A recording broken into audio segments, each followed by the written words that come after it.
හොඳ සුබදවසක් වෙනකොට හැමදාම ඔයගොල්ලෝ වෙනද වගේම එකතු වෙන ටෙක් සබ්ජෙක්ට් channel එකේ ඉතින් මේ channel එකේ දිගින් දිගටම කරේ channel එක මේ channel එක සබ්ස්ක්‍රයිබ් කරගන්න ටෙක් සම්බන්ධ මාතෘකා ඒක තමයි education related මාතෘකා කියන එක. ඉතින් හොඳ අද අපේ මාතෘකාව තමයි A level engineering technology කියන subject එක. ඉතින් මේ වෙනකොටත් අපේ ළඟ ළමයි ප්‍රමාණයක් always කියන exam එක කරලා ගෙදරට වෙලා ඉන්නවා A level වලට කරනවා subject එක තෝරන ගමන් ඒක තමයි සමහර ළඟ ළමයිලා ප්‍රමාණයක් ඉන්නවා. එයාලා A level වලට දැන් තමත් engineering technology කියන subject එක තෝරගෙන තියෙනවා. ඉතින් අද අපි කතා කරන්නේ සබ්ජෙක්ට් එකේ ගැන. ඉතින් මෙතනදී අපි කතා කරන්න බලාපොරොත්තු වෙනවා මේ වීඩියෝ එක ඔස්සේ engineering technology කියන සබ්ජෙක්ට් එක කියන්නේ මොකක්ද, ඒ වගේම තමයි ඒකේ වටිනාකම මොකක්ද සහ ඒකේ අනාගතය මොන වගේද වෙන්නේ කියලා. නැත්නම් engineering technology කියන සබ්ජෙක්ට් එකේ අනාගතයේ මොන වගේ වෙනස්කම්ද වෙන්නේ, ඒ වගේම තමයි ඒ සබ්ජෙක්ට් එකේ වෘත්තීය සහ ජාත්‍යන්තර වශයෙන් මොන වගේ වටිනාකමක්ද තියෙන්නේ කියන එක තමයි අද කතා කරන්න බලාපොරොත්තු වෙන්නේ. ඉතින් විෂය තෝරගන්න ඉන්න නංගිලා මල්ලිලා ඒ වගේ තමයි සබ්ජෙක්ට් මේ වෙනකොට තෝරන ඉන්න නංගිලා මල්ලිලාට මේ හොඳ අවස්ථාවක් කියලා මම හිතනවා. ඉතින් මේ වීඩියෝ එකේ සම්පූර්ණ වීඩියෝ එක බලන්න. ඉතින් ඒ වගේ තමයි වීඩියෝ එක අවසන් වෙනකම් රැඳිලා ඉන්නේ. ඉතින් හොඳයි අපි මේ වීඩියෝ එකට ගිහලා කතා කරමු මේ සබ්ජෙක්ට් එක ගැන. හොඳයි engineering technology කියන සබ්ජෙක්ට් එක කතා වෙන්න පටන් ගන්න ලංකාව තුල 2013 පස්සේ. මොකද 2013 තමයි මේ සබ්ජෙක්ට් එක ලංකාවේ උසස් පෙළ නැත්නම් A level students ලාට හඳුන්වලා දුන්නේ. ඉතින් මේකට මූල ආධාර දක්වන්නේ ලෝක බැංකුවෙන්. ඉතින් ලෝක බැංකුවේ මූල ආධාර මත තමයි යෝජනා ක්‍රමයක් මත තමයි මේ සබ්ජෙක්ට් එක ලංකාවට හඳුන්වා දෙන්නේ. ඉතින් මේ ඔස්සේ පටන් ගත්ත මේ සබ්ජෙක්ට් එක යුනිවර්සිටි දක්වාත් ක්‍රියාත්මක වෙනවා. ඒක තමයි දකුණු ආසියාවේ ප්‍රථම වර්ෂ ශ්‍රී ලංකාව තුල තමයි මේ සබ්ජෙක්ට් එක ස්ථාපිත කරලා තියෙන්නේ. ඉතින් හොඳයි මේ සබ්ජෙක්ට් එකේ ගත්තොත් එහෙම ලෝක මට්ටමින් ගත්තාම පස්සේ ඇමරිකාව ඉන්දියාව ඇතුළු ප්‍රධාන පෙළේ රටවල් විශාල ප්‍රමාණයක මේ සබ්ජෙක්ට් එක ලොකු කාලයක් තිස්සේ පැවැතෙනවා. ඉතින් ඒක තමයි අපි දන්නවා ලෝකේ මේ වෙනකොට තියෙන ප්‍රධාන විෂයක් තමයි මේ ඉංජිනේරු තාක්ෂණය කියලා කියන්නේ. ඉතින් ලංකාවට මේක හඳුන්වා දීමත් සමග ලංකාවෙත් එක්තරා අඩුපාඩුවක් සම්පූර්ණ වෙනවා. ඉතින් ලෝක මට්ටමේ මේ ප්‍රශ්න තිබ්බා ඒ කාලේ වෙනකොට. ඉතින් ඉංජිනේර්ස්ලා සහ ලේබර්ස්ලා නැත්නම් එන අතරට තව පුද්ගලයෙකුගේ අවශ්‍යතාවය ගොඩක්ම පැන නැගිලා තිබ්බා. ඉතින් ඉංජිනේර්ස්ලා ගැන කතා කරත් සහ ටෙක්නීෂියන්ස්ලා ගැන කතා කරද්දී මේ දෙක අතර පරතරය හැදෙන මෙන්න මේ විදිහට. ඉතින් ඉංජිනේර්ස්ලා ගොඩක්ම තියරිටිකල් නොලෙජ් එකක් තියෙන අය. ඒ කියන්නේ තියරිටිකලි ආගේ ඩිසිෂන්ස් ගන්න, ඒ වගේම තමයි ඩිසයිනින් පාර්ට් එක, ඒ වගේම තමයි කැල්කියුලේෂන්ස් වගේ දේවල් වලට වැඩි හැකියාවක් තියෙන අය තමයි ඉංජිනේර්ස්ලා කියලා කියන්නේ. ඉතින් ඒ වගේ තමයි ටෙක්නීෂියන්ස්ලා කියලා කියන්නේ ප්‍රායෝගික පුහුණුවක් සහිත ප්‍රායෝගික දැනුම පරිම මට්ටමක තියෙන, නමුත් තියරිටිකලි කම්පියුටර් නොලෙජ් එකක් නැති පුද්ගලයන් තමයි මේ ටෙක්නීෂියන්ස්ලා කියලා කියන්නේ. ඒගොල්ලන්ට ප්‍රායෝගික හැකියාව ගොඩක්ම උපරිම තියෙනවා. ඉතින් අපි ඉංජිනේර්ස්ලා ගත්තාන් පස්සේ ඒගොල්ලන්ට ප්‍රායෝගික හැකියාව මම කලින් කිව්වා වගේම ටිකක් අඩු මට්ටමක තියෙනවා. මොකද ඒගොල්ලෝ යන්ත්‍ර සූත්‍රත් එක්ක ගැටෙන ප්‍රමාණය අඩුයි. ඉතින් මේ දෙක අතර සංනිවේදනය කිරීමේදී ලොකු අපහසුතාවයක් තියෙනවා සහ ගැටලු ඇති වෙන්න පටන් ගන්නවා. ඉතින් මේකත් එක්ක තමයි මේ ඉංජිනේරින් ටෙක්නොලොජි කියන සබ්ජෙක්ට් එක ලෝකෙට එන්නේ. ඉතින් මේ සබ්ජෙක්ට් එකේදී ප්‍රධාන වශයෙන්ම කරන්නේ මේ ඉංජිනේර් කියන දේත් ඒ වගේම තමයි ටෙක්නිෂියන් කියන දේත් අතර සම්බන්ධතාවය ගොඩනගන එක. ඉතින් මෙතනදී ඒ සම්බන්ධතාවයට ගොඩනගනවට අමතරව තව ගොඩාක් විශාල ප්‍රමාණයක් රාජකාරී ඉංජිනේරින් ටෙක්නොලොජි කියන සබ්ජෙක්ට් එක ඇතුළේ තියෙනවා. ඉතින් මේක වෘත්තීය මට්ටමට ගියාන් පස්සේ අපි කතා කරන්නේ ඉංජිනේරින් ටෙක්නොලොජිස් කියලා තමයි අපි මට්ටම හැදෙන්නේ. ඉතින් ඉංජිනේරගෙන් ඊට පස්සේ ඉංජිනේරින් ටෙක්නොලොජිස්ට් ඊට පස්සේ ටෙක්නිෂියන් කෙනාට දක්වා එන්නේ විදිහට තමයි ස්ටෙප් බයි හැදෙන්නේ. ඉතින් අපිට මේ සබ්ජෙක්ට් එක ඔස්සේ ඉස්සරහට ගියාන් පස්සේ අපිට යුනිවර්සිටි එකේදී සබ්ජෙක්ට් වෙන්වෙන්ව තමයි තියෙන්නේ. ඉතින් අපි ඉගෙන ඉස්සරහට කතා කරනවා. ඉතින් මෙන්න මේ ක්‍රියාවලිය තුල ඔයගලන්ට පුළුවන් මේ ඉංජිනේරගේ ඒ දැනුමට සාපේක්ෂව දැනුමක් හදා ගන්නත්, ඒ වගේම තමයි ටෙක්නිෂියන්ගේ සාපේක්ෂව ප්‍රායෝගික දැනුමත් හදා ගන්න. ඉතින් මෙන්න මේ වගේ කම්ප්ලෙක්ස් එකකින් නැත්නම් සංකීර්ණ කියන්නේ විෂයපත දෙකක අත්දැකීම් එක තමයි මේ ඉංජිනේරින් ටෙක්නොලොජි කියන සබ්ජෙක්ට් එක කරපු පුද්ගලයා සමාජයට ඇතුළත් වෙන්නේ. ඉතින් එහෙම තමයි මේ සබ්ජෙක්ට් එක ගැන කතා කරන්න තියෙන්නේ. ඒ වගේම තමයි මේකේ කොහොමද ප්‍රොඩක්ෂන් එක සම්බන්ධ වෙන්නේ කියන එක. ඒ කියන්නේ ඉංජිනේරින් ටෙක්නොලොජි කියන සබ්ජෙක්ට් එක ලෝකෙ මට්ටමින් ප්‍රොඩක්ෂන් වලට කොහොමද සම්බන්ධ වෙලා තියෙන එක ගැන කතා කළොත් එහෙම අපි දන්නවා ඩිසයිනින් පාර්ට්, ඒ වගේම තමයි තියරිටිකලි කැල්කියුලේෂන් නොලෙජ්, ඒ වගේ දේවල් ඉංජිනේර් සප්ලයි කරද්දී මේ සම්පූර්ණ නිෂ්පාදන ක්‍රියාවලියම යටත් වෙලා තියෙන්නේ නැත්නම් පාලනය වෙන්නේ මේ ඉංජිනේරින් ටෙක්නොලොජි කියන සමීක්ෂණය ආදරේ නැත්නම් විෂයපත ගොඩක නොලෙජ් එක යටතේ. ඉතින් අපි නැවක් නිෂ්පාදනය කළත් වාහන නිෂ්පාදනය කළත් මොකක් හරි පාර්ට් එක නිෂ්පාදනය කළත් ඉතින් මේ නිෂ්පාදන ක්‍රියාවලිය මෙන්න මේ නොලෙජ් එක යටතේ නැත්නම් ඉංජිනේරින් ටෙක්නොලොජි කියන සබ්ජෙක්ට් එක යටතේ තමයි නිෂ්පාදනය වෙන්නේ. ඉතින් හැම දෙයක්ම ඉතින් පැනක් පැන්සලක් ඒ වගේම තමයි නෝට්බුක් එකක් ෆෝන් එකක් ඒ වගේම හැම නිෂ්පාදනයක්ම නැවේ ඉඳලා ලොකුම නිෂ්පාදනයේ ඉඳලා පොඩිම නිෂ්පාදනය දක්වා මේ සබ්ජෙක්ට් එකට දාලා වෙනවා. ඉතින් හොඳයි එලෙවල් ඉංජිනේරින් ටෙක්නොලොජි කියන සබ්ජෙක්ට් එක ගත්තාම පස්සේ මේ සබ්ජෙක්ට් එකට එලෙවල් ඉවරනොත් එක්කම MEQ4 සර්ටිෆිකේට් එක දෙන්න බලාපොරොත්තු වුණා. නමුත් මේක නිවැරදිව ලබා දෙනවද නැද්ද කියන සාධකය තාමත් දීලා නැහැ. නමුත් මේකෙදි තියෙන ගැටලුව තමයි අපි දන්නවා MEQ4 කියන ලෙවල් එක දෙන්න නම් මේවයි යටිතල පහසුකම් නිවැරදි ආකාරව ඒ කියන්නේ ඒ ප්‍රමිතියට අනුව සකස් වෙලා තියෙනවා. නමුත් ශ්‍රී ලංකාවේ ඒ පාසල් මට්ටමින් ගත්තාම පස්සේ යටිතල පහසුකම් ඒ MEQ4 මට්ටමට සකස් වෙලා නැති නිසා තවමත් ප්‍රමාණ නැති සමස්තයක් විදිහට සකස් වෙන්න ඕනේ. ඉතින් නැති නිසා NVQ නිල වශයෙන් ලබා දීමක් සිදු වෙන්නේ නැහැ. නමුත් පිළිගැනීමක් තියෙනවා NVQ4 කියන ලෙවල් එකේ මේ L1 කියන L1 ටෙක්නොලොජි ඉංජිනේරින් ටෙක්නොලොජි කියලා සබ්ජෙක්ට් කරලා එන එක්කෙනා ඉන්නවා කියන එක නිල නොලත් වශයෙන් පිළිගැනීමක් තියෙනවා. ඒ වගේම තමයි මෙතනින් එහාට NVQ4 කියන මට්ටම තමයි අපි දැන් කතා කරන මේ තනියම හිතලා තනියම දෙයක් කරන්න පුළුවන් කියන ලෙවල් එකේ තමයි මේ NVQ4 කියලා මට්ටම. ඉතින් මෙතනින් එහාට NVQ5 NVQ6 සහ NVQ7 කියලා තියෙනවා. ඉතින් NVQ7 කියලා කියන උපාධිධාරී මට්ටම කෙනෙක්ට යන්න පුළුවන් උපරිම බුද්ධි මට්ටම තමයි අපි කතා කරනවා NVQ7 කියලා කියන්නේ. ඉතින් මෙතනදී අපිට A-level subject එකකින් හොඳ result එකක් දාලා යුනිවර්සිටි මට්ටමට යන කෙනාට අවුරුදු 4ක් කාලයක් ඇතුළත අවුරුදු 3ක අවුරුදු 4ක් කාලයක් ඇතුළත එයාගේ ඩිග්‍රීට යන්න පුළුවන්කම තියෙනවා. ඉතින් ඒ වගේම තමයි අඩු සාමර්ථ්‍යයක් නැත්නම් අඩු ලකුණු මට්ටමක ඉන්න කෙනෙක්ට උගන්න පුළුවන්කම තියෙන ශ්‍රී ලංකාව තුල ටිය පුහුණු ආයතන හරහා ගිහිල්ලා මේ NVQ එතනින් එහාට තියෙන NVQ4 තයි කරන්න වෙයි හුඟක් වෙලාවට. ඉතින් මොකද සර්ටිෆිකේට් එක නිල වශයෙන් ලබා දුන්න නොදෙන නිසා A-level subject එකේ ඉතින් NVQ4 ඊට පස්සේ NVQ5 NVQ6 කියන levels ටික complete කරලා වෘත්ති පුහුණු ආයතන කරා ඒ step by step ගිහිල්ලා ඩිප්ලෝමා ආදාරලා ඊට පස්සේ උපාධියට යන්න පුළුවන්කම තියෙනවා. හැබැයි යුනිවර්සිටි කරා ගමන් කළා මේ ඩිග්‍රී ගත්තොත් එහෙම ඔයගොල්ලන්ට යන කාලය අඩුයි. ඒ වගේම තමයි මේ වෘත්ති පුහුණු ආයතන කරා AFC එක ගිහිල්ලා ඩිග්‍රී ගන්නදී පොඩි කාලයක් වැය වෙනවා සහ step by step යන තියෙන ඔයගොල්ලන්ට ඒ ඔස්සේ ආදායම් මාර්ගයකුත් කෙටි කාලයෙන් තුල පුහුණු කාල සීමාව තුළ සමහරට ආදායමක් උපයන්න පුළුවන්කම තියෙනවා. මොකද ස්ටෙප් බයි ස්ටෙප් එකකින් NVQ5 කරලා ඊට පස්සේ තමයි කාලයකට පස්සේ තමයි මේ පුහුණු කාලයකට පස්සේ තමයි ඒ කාලය තුළ ඕගලන්ට කිසිම ආයතනයක පුහුණුව ලබා දෙනවා. ඒකෙන් පොඩි ආදායමක් එන්නත් පුළුවන්. ඉතින් එහෙම ස්ටෙප් බයි කාලය වැඩි වුණත් ඕගලන්ට ගිහිල්ලා ඩිග්‍රී ගන්න පුළුවන්කම තියෙනවා. ඉතින් ඒ පහසුකම් ටික තියෙනවා. ඉතින් මම කලින් කිව්වත් වගේම මේකේ ඉතින් World Bank ආධාරමත් තමයි මේ ලංකාව තුළ මේක ස්ථාපනය කරලා තියෙන්නේ. ඉතින් ඒ විදිහට තමයි යන්න පුළුවන්කම තියෙන්නේ. ඉතින් අතරම ගත්තොත් එහෙම මේක නොලෙජ් ගොඩක එකතුවක් නිසා කියන්නේ මේ සබ්ජෙක්ට් එක දැනුම පද්ධති ගොඩක එකතුවක් නිසා ගොඩක්ම වටින සබ්ජෙක්ට් එකක් කරන්න පුළුවන් නම් ඕගලන්ට.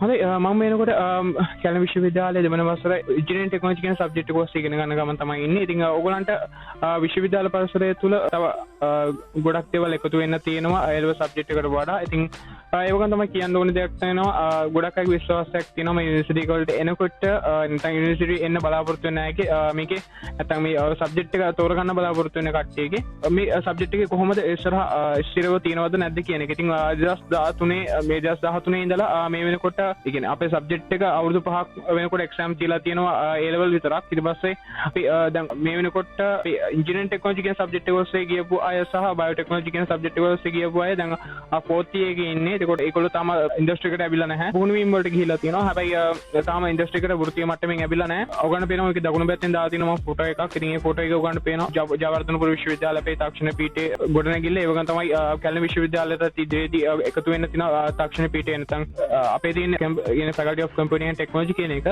විෂයන් කිහිපයක් එකතු කරලා තමයි අපේ faculty හදලා තියෙන්නේ. ඉතින් ජයවර්ධනපුරේ තියෙන Faculty of Technology කියන එක. ඉතින් ඔයගොල්ලන්ට අපේ යුනිවර්සිටි එකට එන්න පුළුවන්කම තියෙනවා. සබ්ජෙක්ට් අදාරන්න පුළුවන්කම තියෙනවා. ඉතින් අපි ඉස්සරහට කතා කරමු මේක කොහොම සබ්ජෙක්ට් බෙදලා තියෙන යුනිවර්සිටි වල කියන එක ගැන.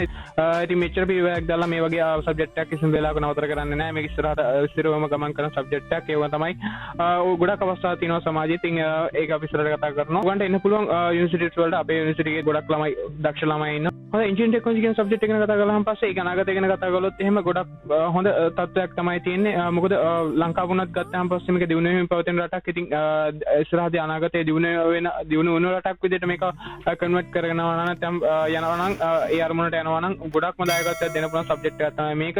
ඉතින් අපිට පුළුවන් මේ සබ්ජෙක්ට් එක ඔස්සේ ඉගෙන ගත්ත පුද්ගලයෙක් විදිහට ඕනම් ව්‍යාපාරයක් වුණත් දවසක පටන් ගන්න පුළුවන්කම තියෙනවා. මොකද ටෙක්නොලොජි සම්බන්ධ ලොකු නොලෙජ් එකක් මේ සබ්ජෙක්ට් එක ඔස්සේ හම්බ වෙනවා. ඉතින් සාමාන්‍ය සබ්ජෙක්ට් එකක් විදිහක් නෙමෙයි. මොකද මේක ප්‍රායෝගික දැනුමත් ඔක්කොමත් එක කම්ප්ලෙක්ස්ලි සම්බන්ධ වෙන සබ්ජෙක්ට් එකක් නිසා. ඉතින් රටක සංවර්ධන ක්‍රියාවලියේදී ඉතින් ගොඩක්ම ව්‍යාපාර බිහි වෙනවා. ඒක තමයි සංවර්ධන ක්‍රියාවලිය නැත්නම් ගොඩක්ම ඇති වෙනවා. ඉතින් ඒවට දායකත්වය ලබා දෙන්න පුළුවන් හොඳ සබ්ජෙක්ට් එකක්. ඒකෝට ඩිග්‍රී ප්‍රෝග්‍රෑම් ඇතුළු ලෝකේ හැමතැනම මේ සබ්ජෙක්ට් එකට අදාළව අවස්ථා තියෙන නිසා සබ්ජෙක්ට් එකේ අනාගතේ ගොඩක්ම හොඳ තත්ත්වයක තමයි තියෙන්නේ. ඉතින් මේ වෙනකොට යුනිවර්සිටි වලින් අවුට් වෙන අය සමාජයේ අපි කියන්නේ වෘත්තීය ජීවිතයේදී කරන දේවල් අනුව තමයි ඔයගොල්ලන්ගේ තත්ත්වෙත් ඉතින් පැවතිලා තියෙන්නේ. ඉතින් අපි ගොඩක් හොඳට ඒ දේ කරන්න බලාපොරොත්තු වෙනවා. ඉතින් ඔයගොල්ලොත් හොඳට ඉගෙන මේ අවස්ථාව අරගෙන යුනිවර්සිටි වලට ඒකන්තම වෘත්තීය පුහුණුව ආයතන රැඳ වෙලා සමාජයට ඇක්ටිව්ලි වැඩ කරන්න පුළුවන් නම් ඉතින් ඊළඟ කොටසට ඔයගොල්ලන්ගෙන් පස්සට එන කොටසට හොඳ අවස්ථාවක් උදා වෙයි කියලා හිතනවා. ඉතින් මේක අපි කරන්න ඕනේ වැඩක්. යුනිවර්සිටි වලට ගිය අය ඒක තමයි දැන් ඉගෙන ගන්න කට්ටිය කරන්න ඕනේ වැඩක්. මේ සබ්ජෙක්ට් එකේ අනාගතය හදන එක. ඉතින් දැන්ට පවතින අනාගතේ ගොඩක්ම හොඳයි. ඉතින් සබ්ජෙක්ට් එක තෝර ගන්නවා නම් ඔයගන්ට ලොකු වැඩක් තියෙනවා ඉස්සරහට කරන්න. ලොකු අවස්ථා තියෙනවා ඔයගන්ට කරන්න. ඉතින් හොඳ අවස්ථා තියෙනවා. ඉතින් හොඳට ඉගෙන ගන්න කියලා තමයි කියන්නේ. තව දෙයක් කියන්න ඕනි. දැන් මේ වෙනකොට මේ සබ්ජෙක්ට් එකට අදාළ විෂයපතයන් නැත්නම් සබ්ජෙක්ට් එකට අදාළ වෘත්තීය නැත්නම් අපි කියමු කාර්මික දැනුම සහිත පුද්ගලයන් ඔක්කොම බිහි වෙන්නේ මේ වෘත්තීය පුහුණු ආයතන හරහා. ඒ ආයතන වලින් තමයි සම්පූර්ණ කරන්නේ. ඉතින් මේට වඩා හොඳ අවස්ථා ප්‍රමාණයක් මීට කියන්නේ වෘත්තීය පුහුණු ආයතනයට ගොඩක් වෙලාවට අපි දන්නවා එක ප්‍රායෝගික දැනුම සහිත පුද්ගලයන් තමයි ඇතුළත් වෙන්නේ. ඉතින් ඒගොල්ලන්ට තියරිටිකල් දැනුමත් ටිකක් අඩුයි. ප්‍රායෝගික දැනුම තමයි ගොඩක්ම තියෙන්නේ. ඉතින් මේ සබ්ජෙක්ට් එක ලෑනට ගොඩක් හොඳ තියරි දැනුමක් තියෙනවා. හොඳ නොලෙජ් එකක් තියෙනවා. ඉතින් නොලෙජ් එකත් එක්ක ප්‍රායෝගික දැනුමත් එකතු වෙලා ගියොත් එහෙම සුපිරිම අවස්ථා තියෙනවා. ප්‍රශ්න තමයි ගොඩක්ම මේ සබ්ජෙක්ට් එකට එන්න ඒ කියන්නේ යුනිවර්සිටි යන්න බලාගෙන නැත්නම් අපි හයි එඩියුකේෂන් වලට යන්න බලාගෙන එන කට්ටිය ඉන්නවා නම් ඒගොල්ලෝ ගොඩක්ම බය වෙනවා මේ ඉංග්‍රීසි ඕනේද යුනිවර්සිටි වලදී නැත්නම් ඉස්සරහා එඩියුකේෂන් බඩවලදී කියන එක ගැන. ඉතින් අතරම අපි ඩිග්‍රී ලෙවල් ගත්තාන් පස්සේ නැත්නම් යුනිවර්සිටි වල ඩිග්‍රීස් ගත්තාන් පස්සේ ඒව අවුරුදු 3 සහ අවුරුදු 4 වශයෙන් කොටස් දෙකකට බෙදෙනවා. ඉතින් සමහර ඩිග්‍රීස් යන අවුරුදු 5 අපි ගත්තොත් එහෙම 5 7 යන ඩිග්‍රීස් තියෙනවා. ඒ දෙකක් තියෙන්නේ ප්‍රධාන වශයෙන්ම ප්‍රවේද වෛද්‍ය සහ සාමාන්‍ය වෛද්‍ය කියන අය. ඉතින් සාමාන්‍ය ඩිග්‍රී ගත්තාන් පස්සේ 5 8 විදිහට යන්නේ ඒ දෙක විතරයි. එතනින් එහාට 4 සහ 3 තියෙන. ඉතින් අවුරුදු 3 ඩිග්‍රිය ලංකාවට විශේෂ වෙච්ච ඩිග්‍රියක් උපාධියක්. එතකොට ගොඩක්ම පිළිගැනීම තියෙන අවුරුදු 4 ඩිග්‍රියට. ඉතින් නැත්නම් ඒක විශේෂ වේදී උපාධියක් කියන එකට ඉතින් ජාතක මන්ත්‍රණවලත් අවුරුදු 4ක ඩිග්‍රියකට ටිකක් පිළිගැනීමක් තියෙනවා. ඉතින් සමුත් මේ දෙකම එකක් කියන්නේ විශේෂ උපාධිය කියන එක සහ සාමාන්‍ය උපාධිය එකම වැලියු එකේ තියෙන්නේ. ඉතින් ඒක මට්ටමේ තියෙන. ඉතින් විශේෂ අවධානයක් තියෙනවා අර විශේෂ වේදී උපාධියකට. හැබැයි මෙතනදී ඔයගොල්ලන් කියන්න තියෙනවා ඉංග්‍රීසි ගැන ගත්තොත් එහෙම ඔය කියන ඩිග්‍රීස් යුනිවර්සිටි වල තියෙන ඩිග්‍රීස් සිංහල මීඩියම් සහ ඉංග්‍රීසි මීඩියම් විදිහට තෝරගන්න පුළුවන්කම තියෙනවා. අවුරුදු 4ම හොත තුනම කියන්නේ සිංහලෙන් යන ඩිග්‍රීස් තියෙනවා. ඒවන් තමයි වැඩි ප්‍රමාණයක් තියෙන්නේ. මුලින් සිංහලෙන් ෆස්ට් ඉයර් විතරක් සිංහලෙන් කරලා සෙකන්ඩ් ඉයර් එකේ ඉඳන් ඉංග්‍රීසි මීඩියම් යන ඒවා. ඉතින් අපේ සබ්ජෙක්ට් එක ගත්තොත් එහෙම ඉතින් මුලින් නම් ඉංග්‍රීසි වලින් තමයි යන්නේ. ෆස්ට් ඉයර් එකේ ඉඳන්ම ඉංග්‍රීසි වලින් යන්නේ. මොකද අවුරුදු 3 ඩිග්‍රී නෙමෙයි අපිට තියෙන අවුරුදු 4 ඩිග්‍රී සම්පූර්ණයෙන්ම එන්ජිනියරින් ටෙක්නොලොජි වැඩි ප්‍රමාණයක කියන්නේ යුනිවර්සිටි වැඩි ප්‍රමාණයක 4 years ඩිග්‍රී එකක් තමයි තියෙන්නේ. ඉතින් මේකත් එක්ක ඉංග්‍රීසි වලින් තමයි යන්නේ. ඉතින් ගොඩක් අය බය වෙන්න අවශ්‍යතාවයක් නැහැ එහෙම ඉංග්‍රීසි වලින් යනවා කියලා. අතරම අපි වුණත් යුනිවර්සිටි වල ඉන්න වුණත් ඉතින් ගොඩක් ලොකුට ඉංග්‍රීසි දන්නේ නැහැ නෙමෙයි. හැබැයි ඇවිල්ලා ඉතින් ආඩ මාස 3ක් 4ක් විතර යනකොට ඉගෙන ගන්නකොට නෝමලි ඉංග්‍රීසි හරියනවා. ඉතින් ඒ නිසා ඒක නේ කිසිම බයක් වෙන්න ඕනේ නැහැ. උගන්ට ඔය එල්ව කියන සබ්ජෙක්ට් එක කරලා යුනිවර්සිටි ආවන් පස්සේ දැන් තියෙන ඉංග්‍රීසි නොලෙජ් එක කෙසේ වෙතත් යුනිවර්සිටි එකට ආවන් පස්සේ කාලත් එක්කම ඉංග්‍රීසි හදාගන්න පුළුවන්කම තියෙනවා. ඒකෙන් තමයි දැන් ඔයගොල්ලෝ එල්ව සබ්ජෙක්ට් එක තෝරගෙන එල්ව කියන එක්සෑම් එක කරලා එතනින් එහාට එලවලින් පස්සේ අවුරුදු කාලයක් විතර හම් වෙනවා යුනිවර්සිටි එකක් සිලෙක්ට් වුණා කෙනෙක්ට එයාට යුනිවර්සිටි එකට ඇතුළත් වෙන්න. ඉතින් ඒ අවුරුදු කාලය තුල ඔයගොල්ලෝ ඉංග්‍රීසි නොලෙජ් එක හදා ගන්න පුළුවන්කම තියෙනවා. ඒ නිසා මේ ඉංග්‍රීසි කියන දේ මත පදනම් වෙලා ඔයගොල්ලෝ ඒ යුනිවර්සිටි යන හිණයක් තියෙනවා නම් මේ සබ්ජෙක්ට් එක තෝරන නොගෙන ඒ වගේ දේව කරන්න එපා. අතරම මේ ගියන් පස්සේ අපිට හදා ගන්න පුළුවන්කම තියෙනවා.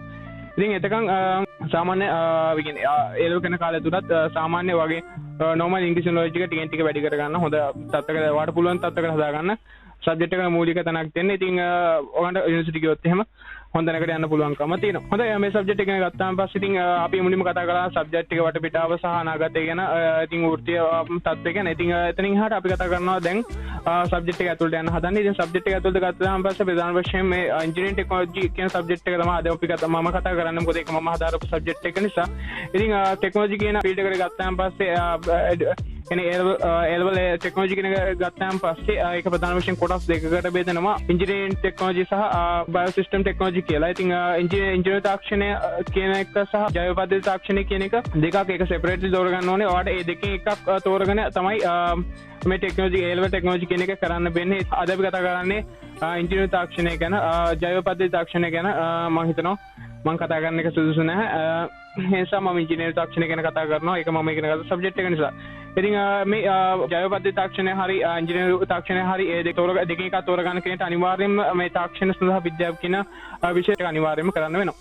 ඉතින් ඒකට අමතරව තුන්වෙනි සබ්ජෙක්ට් එකක් තෝරගන්න වෙනවා. ඉතින් ඒ සබ්ජෙක්ට් එකට විෂයන් 11ක් තියෙනවා. අපි ඒක ඉස්සරහට කතා කරනවා. ඉතින් ඉන්ජිනියරිං තාක්ෂණ වේදේ ගත්තාන් පස්සේ අපි මුලින්ම කතා කළා වගේම මේක විෂයන් ගොඩක එකතුවක්. ඒ කියන්නේ මේ සබ්ජෙක්ට් ගත්තාන් පස්සේ මේ තාක්ෂණ වේදේ කියන සබ්ජෙක්ට් එක ගත්තාන් පස්සේ ඒක සබ්ජෙක්ට් ගොඩක එකතුවක්. අපි හදනවා මේක මල්ටි නොලෙජ් පර්සන් කෙනෙක් හදනවා වගේ තත්ත්වයක් තමයි මෙතනදී තියෙන්නේ. මෙතනදී අපි ඉන්ජිනියරිං තාක්ෂණය ගත්තාන් පස්සේ ඒක ඇතුලේ ප්‍රධාන වශයෙන් කොටස් 5ක් ගැන කතා කරනවා. ඒ කොටස් 5ට අමතරව තව කොටස් දෙකක් තියෙනවා. ඒකට සම්පූර්ණ කොටස් ප්‍රමාණය 7කට ආසන්නව තියෙනවා. ඉතින් මෙතනදී මුලින්ම කතා කරන්න තියෙන්නේ මේ ඔටෝමොබයිල් ටෙක්නොලොජි එක ගැන. ඊට පස්සේ අපි කරනවා මෙකැනිකල් ඉන්ජිනියරිං ගැන තියෙනවා. ඊට පස්සේ ඉලෙක්ට්‍රිකල් ඉන්ජිනියරිං තියෙනවා. ඉලෙක්ට්‍රොනික ඉන්ජිනියරිං තියෙනවා. සිවිල් ඉන්ජිනියරිං තියෙනවා. එන්නේ කොටස් 5ක් තියෙනවා. ඊට අමතරව තියෙන දෙයක් තමයි මේ ඉන්ජිනියරිං ඩ්‍රෝවිං කියන එක. ඉතින් මේ ඉන්ජිනියරිං ඩ්‍රෝවිං කියන එක මම සෙපරේට්ලි දාලා තියෙන්නේ. හේතුව ඉන්ජිනියරිං ඩ්‍රෝවිං කියන එක ප්‍රධාන වශයෙන්ම මේ කොටස් 5ටම අදාළ වෙන දෙයක්. ඉතින් ඒ වගේ තමයි ව්‍යවසායකත්වය කියන කොටසක් මේකට අන්තර්ගත වෙලා තිනවා. මේ මෙතනට ඇතුළත් කළා නැහැ. ඒක ව්‍යවසායකත්වය කියන කොටසදී නැත්නම් entrepreneurship කියලා කියනවා. ඉතින් entrepreneurship එකේදී පොඩි ව්‍යාපාර knowledge එකක් ඔයගන්ට ලැබෙනවා. ඒ සබ්ජෙක්ට් එක කළාන් පස්සේ ඉතින් ඒ සබ්ජෙක්ට් එක ගැන ඒ සබ්ජෙක්ට් දෙක ගැන වැඩි කතාවක් නැති වුණත් ඒක ගොඩක් කියන්නේ ඒ කියන ව්‍යවසායකත්වය කියන සබ්ජෙක්ට් එක ගැන වැඩි කතාවක් නැති වුණත් ඒක ගොඩක්ම වටින සබ්ජෙක්ට් එකක්. ව්‍යවසායකත්වය කියන සබ්ජෙක්ට් එක ගැන ගත්තොත් එහෙම ඒකට වැඩි අවධානයක් නැතුණත් ඒක ගොඩක් විශේෂ සබ්ජෙක්ට් එකක්. ඉතින් ඔයගන්ට පුළුවන්කම තියෙනවා හොඳ ව්‍යාපාරිකයෙක් වෙන්න හිණක් තියෙනවනේ. ඒක ASCII පොඩි නොලෙජ් එකක් ලබා ගන්න ව්‍යාපාර පිළිබඳව. හොඳයි දැන් කතා කරමු මේ ට්‍රාන්ස්පෝර්ට් ටෙක්නොලොජි කියන සබ්ජෙක්ට් එක ගැන. ඉතින් තාක්ෂණ සඳහා විද්‍යාව කියන සබ්ජෙක්ට් එක ගත්තාන් පස්සේ මේක ඇතුලේ අර වගේම කොටස් 5කට කඩලා තියෙනවා. ඉතින් මේක ඇතුලේ තියෙනවා ප්‍රධාන වශයෙන්ම ගණිතය තියෙනවා, භෞතික විද්‍යාව තියෙනවා, රසායන විද්‍යාව තියෙනවා. ඒ වගේ තමයි ජීව විද්‍යාව කියලා පොඩි කොටසක් තියෙනවා. ඉතින් ICT කියලා කොටසක් තියෙනවා. ඉතින් මේ වගේ කොටස් කිහිපයක එකතුවක් තමයි තාක්ෂණ සඳහා විද්‍යාව කියන එකත්. ඉතින් මේකේ මල්ටි නොලෙජබල් පර්සන් කෙනෙක් හදන ක්‍රියාවලියක් විදිහට තමයි මම මේක දකින්නේ. ඉතින් අතන මේක අනිවාර්ය අවශ්‍යතාවයක් තමයි සමාජික සාර්ථකත්වය සඳහා. ඉතින් මේක ඇතුලේ අපි දන්නවා ස්පෙෂලි භෞතික විද්‍යාව හදාරපු කෙනෙක්ට ඒ සබ්ජෙක්ට් එක ගැන සම්පූර්ණ නොලෙජ් එකක් ගන්න පුළුවන්. හැබැයි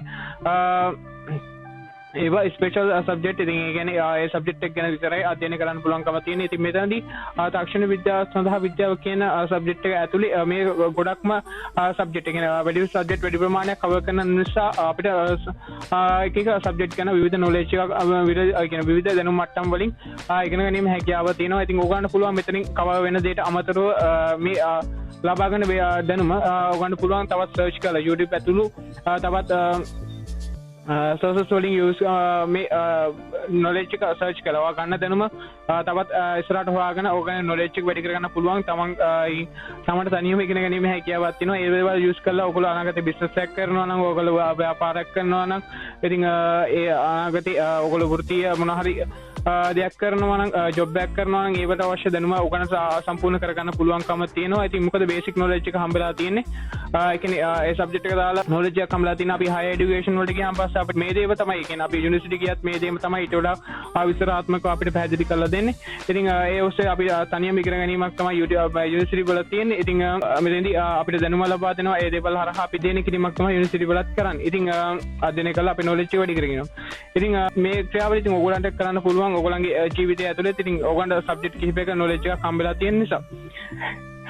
ඉතින් ඒක කරගන්න පුළුවන්කම තියෙනවා. ඉතින් ICT ගැන කතා කරද්දී ICT කොටස් පාර්ට් එක ගොඩක් මට මතක හැටියට තිබ්බේ ගොඩක් අඩුවෙන්. ඉතින් මේකේ වැඩි අවධානයක් දීලා තිබ්බේ භෞතික විද්‍යාව වලට, ජීව විද්‍යාව කොටස් තිබ්බා. ඒකෙත් ලොකු දේවල් නැහැ.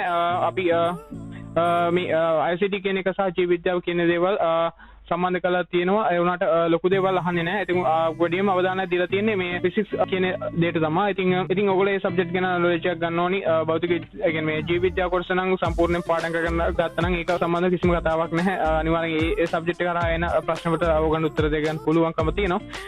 ඉතින් සයන්ස් ෆෝර් ටෙක්නොලොජි ගැන ඉච්චර කතා කරන්න තියෙන අපි තුන්වෙනි සබ්ජෙක්ට් එක ගැන කතා කරන්න යනවා. ඉතින් ඔයගොල්ලෝ මේ ඉන්ජිනියරින් ටෙක්නොලොජි හරි ටෙක්නොලොජි සබ්ජෙක්ට් එකක් කරනවා නම් හරි තුන්වෙනි සබ්ජෙක්ට් එක තෝරගද්දී ඔයගොල්ලෝ රිලේටඩ් ඒ කියන්නේ ඔයගොල්ලෝ සබ්ජෙක්ට් එකට රිලේටඩ් ඒ කියන්නේ මේන් සබ්ජෙක්ට් වලට රිලේටඩ් සබ්ජෙක්ට් එකක් කරනවා නම් ගොඩක්ම හොඳයි. හැබැයි මම නම් ගාව සබ්ජෙක්ට් එක විදිහට තෝරගත්තේ ව්‍යාපාර අධ්‍යයනය බිස්නස් ස්ටඩීස් කියන එක. ඉතින් අතන බිස්නස් ස්ටඩීස් කියන එකේ ව්‍යාපාර අධ්‍යයනය කියන එකේ සෙට් එක ගොඩක්ම අඩු මට්ටමක තමයි තිබ්බේ මේ සබ්ජෙක්ට් එකකට එක්ක ගමන් කරද්දී. ඉතින් බයි ඔයගොල්ලන්ට තෝරගන්න පුළුවන් නම් ගණිතය වගේ සබ්ජෙක්ට් කියන්නේ මෙතනදී අපි අලුතෙන් හඳුනා දීපු සබ්ජෙක්ට් එකක් තමයි මේ මැතමැටික්ස් කියන එක. ඒක අපි කියන්නේ මම යන කාලේ කියන ලෙවල් වලට ටෙක්නොලොජි කරන කාලේ මේ මැතමැටික්ස් කියන සබ්ජෙක්ට් එක තිබ්බේ නැහැ. අලුතෙන් හඳුනා දුන්නේ. ඉතින් ඒකේ සෙට් එක ගොඩක් වැඩි. ඒ වගේම තමයි ICT කියන සබ්ජෙක්ට් එකේ සෙට් එක උපරිම ප්‍රමාණයක තියෙනවා. ඒ වගේම තමයි ජියෝග්‍රැෆි ඒ වගේ අතුරු සබ්ජෙක්ට් කිහිපයක් තියෙනවා. ඒ සෙට් එක ටිකක් වැඩි මට්ටමක තියෙන.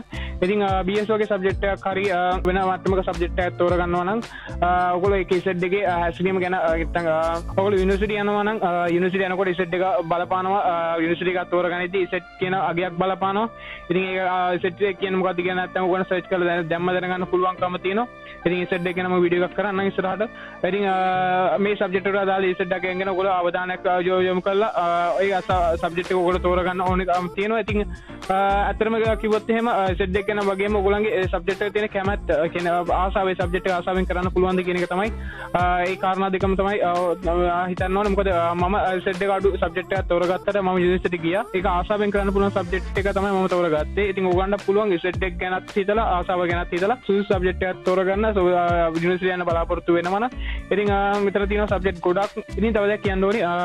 ඉතින් ගොඩක් අයට ලොකු අවබෝධයක් නැහැ කොහොමද මේ සෙට් එක හදන්නේ, කොහොමද මේ සෙට් එකට අදාළ සබ්ජෙක්ට් තෝරගන්නේ කියන එක ගැන. ඉතින් අතරම කිව්වොත් එහෙම ටෙක්නොලොජි කරනවා කියලා ඔයගොල්ලෝ BS වගේ සබ්ජෙක්ට් එකක් තෝරගත්තා නම් ඒකේ සෙට් එක හැසිරීම මෙන්න මේ වගේ තමයි සිද්ධ වෙන්නේ. ඉතින්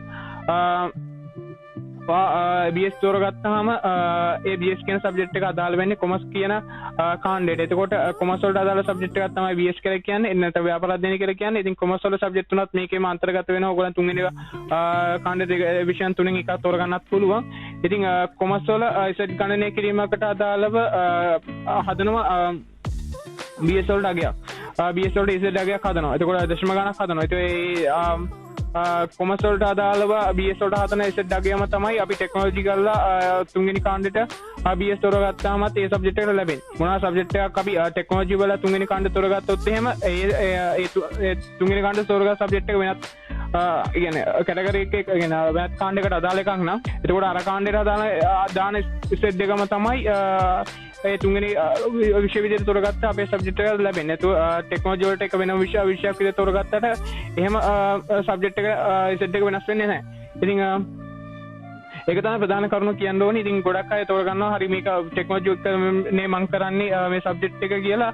ඒකට Z එක වෙනම හැදෙයි කියලා එහෙම නැහැ. සම්පූර්ණ සබ්ජෙක්ට් කියන්නේ ඒ මොකක් හරි විෂයක් තියෙනවනේ. ඒ විෂයට අදාළ ඒ විෂයට අදාළ Z එකක් තියෙනවා. හරි ඉතින් ඒ ගැන හොඳට හොයලා ඔයගොල්ලන් තුන්වෙනි සබ්ජෙක්ට් එක තෝරගන්න පුළුවන්. ප්‍රධාන කරුණු දෙකයි. ඒක පාඩේ සබ්ජෙක්ට් එක ගන්න කැමැත්තක් තියෙන්න ඕනි. ආසාවෙන් කරන්න පුළුවන් සබ්ජෙක්ට් එකක් වෙන්න ඕනි. ආස නැත්නම් වාට කරන්න බෑනේ. ඉතින් අනික තමයි ඒකේ Z එකත් වාට බැලන්ස් කරගන්න පුළුවන්කම තියෙනවා. බැලන්ස් කරගන්න පුළුවන් වෙන්න ඕනි. කියන්නේ Z එක වැඩි නිසා තෝරගන්න කියනවා නෙමෙයි. බැලන්ස් කරගන්න පුළුවන් වෙන්න ඕනි. ඉසෙට් එක අඩු නම් ඔයාලට බැරි රිසල්ට් එකට යන්න වෙනවා. ඉතින් ඔය එක ඔයාලට හැකියාව තියෙන්න ඕනේ. හරි එච්චරයි තුන්වෙනි සබ්ජෙක්ට් එක කියන්නේ තවට ටෙක් කරනවා නම් තර්ඩ් සබ්ජෙක්ට් එක උතර ගද්දි කතා කරන්න තියෙන්නේ. ඉතින් හරි අපි ඉන්ජිනියරින් ටෙක්නොලොජි හරි මේ ටෙක්නොලොජි සබ්ජෙක්ට් ගැන කතා කරද්දී ප්‍රධාන වශයෙන් කතා කරන්න ඕන දෙයක් තමයි මේ ප්‍රැක්ටිකල් එක්සෑම් කියන එක. ඉතින් ප්‍රැක්ටිකල් ටෙස්ට් එකේදී ප්‍රධාන වශයෙන්ම අනිත් සබ්ජෙක්ට් වලට සාපේක්ෂව ටිකක් වෙනස් ඉන්ජිනියරින් ටෙක්නොලොජි වල සහ බයෝ සිස්ටම් ටෙක්නොලොජි වල ප්‍රැක්ටිකල් යන විදිය. මොකද අපි ICT වගේ දෙයක් ගත්තොත් එහෙම ඒක ප්‍රැක්ටිකල් එකක් දුන්නොත් ප්‍රධාන වශයෙන්ම එක විෂයකට අදාළ ප්‍රැක්ටිකල් එකක් විතරයි. නමුත් ඉන්ජිනියරින් ටෙක්නොලොජි වලට සම්බන්ධ ප්‍රැක්ටිකල් ගත්තාම පස්සේ ඒක විෂය කියන්නේ විෂය ඇතුළත කොටස් කීපයක් තියෙන නිසා විවිධ සබ්ජෙක්ට් ගැන ප්‍රායෝගිකව නොලෙජ් එකක් තියෙන්න ඕනේ. ඒ නිසා මොබයිල් ගත්තත් එන්ජින්ස් එක වැඩ කරලා ඔයගොල්ලන්ට නොලෙජ් එකක් තියෙන්න ඕනි ප්‍රැක්ටිකල් එක කරන්න ගියාම පස්සේ. ඒක අපි ගන්න නොලෙජ් එක විතර කියන්නේ දැනුම විතරක් නෙමෙයි. කියන්නේ තියරිටිකල් නොලෙජ් එක විතරක් නෙමෙයි. තියරි දැනුම විතරක් නෙමෙයි. ප්‍රායෝගික දැනුමක් තියෙන්න ඕනි.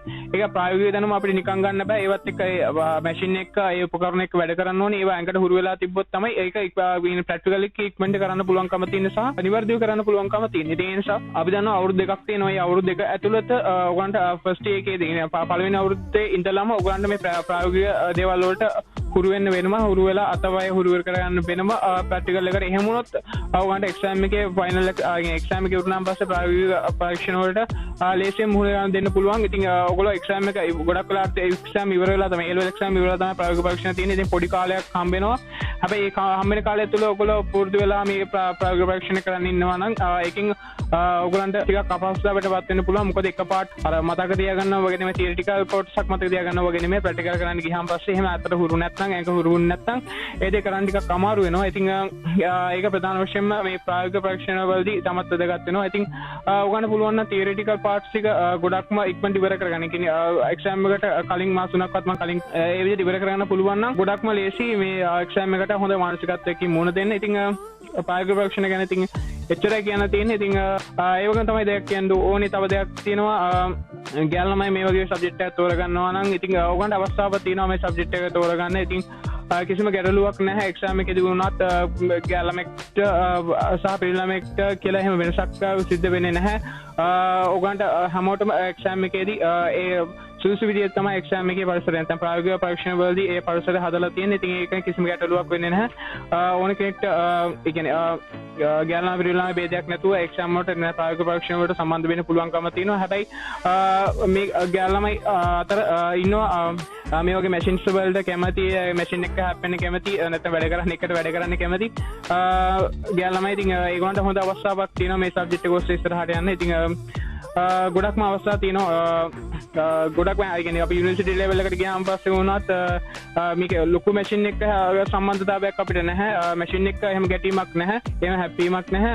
ඔයගොල්ලන්ට තියරිටිකල් නොලෙජ් එකක් තියෙනවා. කියන්නේ ප්‍රැක්ටිකල් සම්බන්ධ දේවල් වලට වඩා ප්‍රැක්ටිකල් නොලෙජ් එක වගේ ඇඟේ තියෙනවා නම් තියරිටිකලි ඩිසිෂන් ගන්න පුළුවන් නම් ඔයගොල්ලන්ට යුනිවර්සිටි එකට ගිහිල්ලත් ඒ කෝසස් අධ්‍යයනය කරලා ඔයගොල්ලන්ට හොඳ වෘත්තීය ජීවිතයකට යන්න පුළුවන්කම තියෙනවා.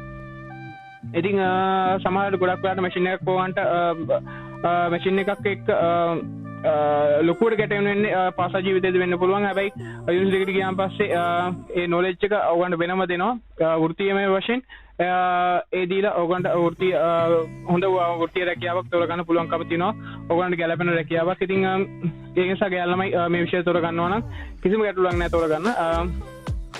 හැබැයි ඔයගොල්ලන්ට ඒ දෙයට මුහුණ දෙන්න ආසාවක් නැත්නම් මේ විෂයට කැමැත්තක් තියෙන්න ඕනේ. හරි ඊළඟට අපි කතා කරන්න ඕන දෙයක් තමයි මේ විශ්වවිද්‍යාලය යන්න බලාපොරොත්තු වෙන්නේ නැත්නම් විශ්වවිද්‍යාල හිණකින් නැත්නම් යුනිවර්සිටි යන බලාගෙන මේ විෂයට සම්බන්ධ වෙන කට්ටිය ඉන්න පුළුවන් මේකෙදි. ඉතින් හැමෝම එළව කරනවා නම් එහෙම සම්බන්ධ වෙන කට්ටිය තමයි ගොඩක්ම ඉන්නේ. ඉතින් යුනිවර්සිටි වලට ගියාන් පස්සේ ප්‍රධාන වශයෙන්ම ශ්‍රී ලංකාවේ යුනිවර්සිටි 9ක් මේ ඉන්ජිනියරින් ටෙක්නොලොජි කියන එකට මේ වෙනකොට සම්බන්ධ වෙලා තියෙනවා. ඉන්ජිනියරින් ටෙක්නොලොජි කියන සබ්ජෙක්ට් එක සම්බන්ධ වෙලා තියෙනවා.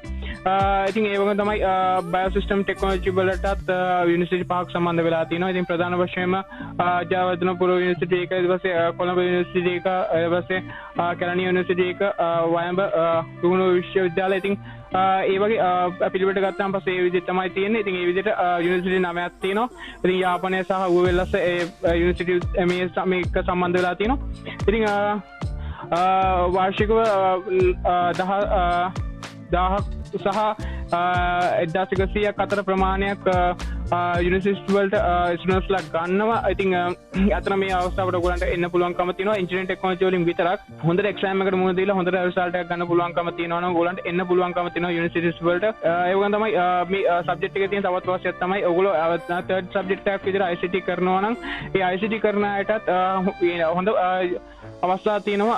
ඒ සබ්ජෙක්ට් එක මේ සබ්ජෙක්ට් එකත් එක්ක කරලා ඒ කියන්නේ ICT කියන එක ඉන්ජිනියරින් ටෙක්නොලොජි කියන සබ්ජෙක්ට් එකත් එක එලෙවල් වලට කරලා ICT සයිඩ් එකෙන් යුනිවර්සිටි වලට සම්බන්ධ වෙන්න අවස්ථාවක් තියෙනවා. ඉතින් ගොඩක්ම අවස්ථා කොනක්ම සිද්ධ වෙන්නේ ඒක තමයි. ඉතින් ඒක ට්‍රෙන්ඩ් එකක් වෙලා මම හිතන්නේ.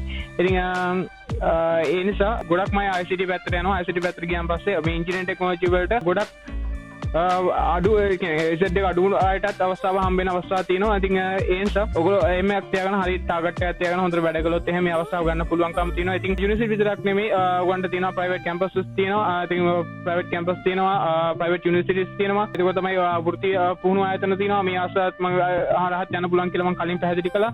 ඉතින් අවස්ථාව තියෙනවා කියන්න ඕනේ පළවෙනි දේ ඔයගොල්ලෝ අර හදා ගන්න ඕනි නොලෙජ් එක. ඉතින් නොලෙජ් එක හදාගන්න දැනුම ගන්න හැමස්සෙම කරන්න ඕන දේ දැනුම දාගන්න ටාගට් කියන පීඩනයටපත් වෙන්න එපා. එක්සෑම් වල ලකුණු අරවම ඒවා කියන ඉතින් පීඩනයටපත් වෙන්න එපා. ඔයගොල්ලෝ හැමස්සෙම කියන මත ඔයගලන්ට මොන හරි දෙයක් හම්බ වෙනවා නම් අලුත් දැනුමක් ඒ දේ ගන්න. ඉතින් එහෙම අරගෙන තමයි හැදෙන්නේ. ඔයගලන්ට වෘත්තීය ජීවිතයකට හරි යුනිවර්සිටි එකට හරි මොකක් හරි දෙයකට යන්න බැරි වුණොත් එහෙම ඔයගලන්ට පුළුවන් ඔයගලන්ට මේ දේවල් නොලෙජ් එක තිබ්බොත් එහෙම ඒ නොලෙජ් එක යූස් කරලා හොඳ ව්‍යාපාරයක් පටන් ගන්න උනත් අවස්ථාවක් තියෙනවා.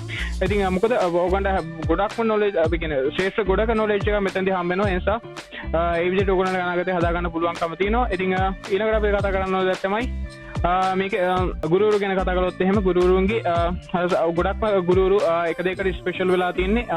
ඒ කියන්නේ ඒගොල්ලෝ ආදාර දැන් මීට කලින් මේ සබ්ජෙක්ට් එක තිබිලා නැහැ. මේ වගේ මල්ටි නොලෙජ් සබ්ජෙක්ට් තිබිලා නැහැ. ඉතින් මල්ටි නොලෙජ් සබ්ජෙක්ට් එකක් කියන්නේ සබ්ජෙක්ට් ගොඩක් ඒක ඇතුළේ තියෙනවානේ. ඉතින් ඒ වගේ සබ්ජෙක්ට් කලින් සබ්ජෙක්ට් ඒ වගේ ඒවා නෙමෙයි. ඉතින් ස්පෙෂලායිස් සබ්ජෙක්ට්. ඉතින් ඒ නිසා ගොඩක්ම මේ වෙනකොට ඉන්න ගුරුවරු ඒගොල්ලන්ගේ සබ්ජෙක්ට් එකකින් ඉස්සරහට ගිය කට්ටිය ඉතින් ඒගොල්ලන්ට අදාළ එක සබ්ජෙක්ට් එකකින් ආවෙනික සබ්ජෙක්ට් එකකින් ඉස්සරහට ගිය කට්ටිය ඉතින් ඒගොල්ලෝ සමහර සබ්ජෙක්ට්ස් එක තුනක් දන්නවා, සමහර ඒවා නොදන්නවා වෙන්න පුළුවන්. ඒ නිසා ගුරුවරයෙක් මතම යපෙන්න එපා. මේ වගේ සබ්ජෙක්ට් එකක් කරද්දී ඕගොල්ලන්ට පොත් තියෙනවා, අච්චු පොත් මේ වෙනකොට සම්පාදනය කරලා තියෙනවා රජයෙන්. ඉතින් ඒවා පරිශීලනය කරලා තමම තනියම ඉගෙන ගන්න ඕනේ. ඉගෙනගෙන ඉන මාස 3ක්වත් කලින් තියලා ඕගොල්ලන්ගේ සබ්ජෙක්ට් ටික ඉවර කරගන්න පුළුවන් නම් පාඩම් කරලා නැත්නම් අධ්‍යයනය කරලා තමන්ට තමන්ට විශ්වාසජනක නොලෙජ් එක තියාගන්න පුළුවන් නම් අපිට පුළුවන් අතුරු මාස තුනේත් ඒ නෝට් ටික නිතර පරීක්ෂණය කරලා එක්සෑම් එකට මුහුණ දීලා හොඳ රිසල්ට් එකක් ගන්න පුළුවන්කම තියෙනවා. කල් දාන්න එපා මේ වගේ සබ්ජෙක්ට් එකක් කරද්දී සහ ගුරුවරයෙක් මතම යපෙන්න එපා. මොකද සමහර සබ්ජෙක්ට් එහෙම මගදී හිර වුණොත් එහෙම අන්තිම වෙද්දී හිර වුණොත් එහෙම ඔයගොල්ලන්ට එක්සෑම් එකේදී ෆේස් කරන්න හරිය අමාරු වෙනවා. මොකද ඉලෙක්ට්‍රොනික වගේ සබ්ජෙක්ට් එකක් හරි මොකක් හරි සංකීර්ණ සබ්ජෙක්ට් එකක් ඔයගොල්ලන්ට අන්තිමට හිර වුණා. ඒ අවස්ථාවේදී ඔයගොල්ලන්ට ඒකට ෆේස් කරන්න බැරි වෙනවා. ඒ නිසා ගොඩක්ම දැන් YouTube ඇතුළේ අන්තර්ජාල පහසුකම් තියෙනවා. ඉතින් ඒ නිසා ඔයාලට පුළුවන් තනියම මේ දේවල් ඒ මූලික කරුණු ටික සම්මත කරගත්තාන් පස්සේ ඒ කරුණු ඔස්සේ ඔයාලා දැනුම වැඩි කර ගන්න සහ එක්සෑම් පේපර්ස් වලට ලියලා ඒවා ඕගන මතක තියාගන්න පුළුවන්කම තියෙනවා. ඉතින් පාඩම් කරන ක්‍රියාවලියේදී ප්‍රධාන වශයෙන්ම කියන්න ඕන දෙයක් තමයි අපි දැනුම ගන්නවා තමයි. ඒ දැනුම ගත්තට අපි කියන්නේ දැනුම ගත්තට අපි දැනුම එළියට දාන්නේ නැහැ. ඉතින් ඒ නිසා ඒ ක්‍රමය තාමත් ගැලපෙන්නේ නැහැ පාඩම් කරනකොට. මොකද හේතුව ඒක ගොඩක් අසාර්ථක දෙයක්. මොකද අපි මතක තියාගන්නවා වගේම ඒදී පිට කරන්නත් අවස්ථාවක් තියෙනවා. ඒ කියන්නේ ඔයගොල්ලෝ පේපර් කියන්නේ පොත් පාඩම් කරලා මතක තියාගන්නවා වගේම ඔයගොල්ලෝ පේපර්ස් ලියන්න ඕනේ. ඒක නිතර ලබා ගැනීම සහ අපි දැනුම මොනවා හරි දෙයක ලියන එක. ඒ කියන්නේ එක්සෑම් පේපර්ස් වලට ලියන එක කරන්න ඕනේ. එතකොට මේ ක්‍රියාවලිය දෙකම සිද්ධ වුණොත් තමයි ඔයගොල්ලන්ට එක්සෑම් එකට වේගෙන් සහ අනිවාර්යව උත්තර දෙන්න පුළුවන්කම තියෙන්නේ සහ හොඳ රිසල්ට් එකකට යන්න පුළුවන්කම තියෙන්නේ. ඉතින් අවසාන වශයෙන් කියන්න ඕන දෙයක් තමයි මෙතනදී ඉන්ජිනියරින් ටෙක්නොලොජි කියන සබ්ජෙක්ට් එක ගත්තත් වාගේ මහසෙමත් තමයි රැඳෙන්න පුළුවන්කම තියෙන්නේ. හොඳයි. ඉතින් අවසාන වශයෙන් ඔයගොල්ලන්ට අදහසක් තියෙනවා නම් මේ ඉන්ජිනියරින් ටෙක්නොලොජි කියන සබ්ජෙක්ට් එක ගැන මොකක්ද අදහසක් හොඳ අදහසක් හෝ වැරදි අදහසක් ඉතින් ඔයගොල්ලන්ට පුළුවන් බලෙන් කමෙන්ට් කරන්න. ඉතින් මට බලන්න. ඉතින් එතනියට මම පුළුවන් අවබෝධයක් ගන්න මොන වගේ අදහසක්ද ඔයගොල්ලෝ මේ ඉන්ජිනියරින් ටෙක්නොලොජි කියන සබ්ජෙක්ට් එක ගැන තියෙන්නේ කියලා. ඉතින් සබ්ජෙක්ට් එක තෝරගත්ත ඇයට ගොඩක්ම ස්තුතියි. ඇත්තටම මොකද ඉස්සරහට අවශ්‍ය වෙන මේ රටට අවශ්‍ය වෙන ගොඩක්ම ලොකු නොලෙජ් එකක් තමයි ඔයගොල්ලෝ මේ ඉගෙන ගන්න හදන්නේ. ඉතින් ඒ නිසා ඒ අවස්ථාව තියෙන ඔයගොල්ලන්ට ඉගෙන ගන්න. හොඳයි ගිහලා එන්නම්. තවත් වීඩියෝ එකකින් හම්බෙමු.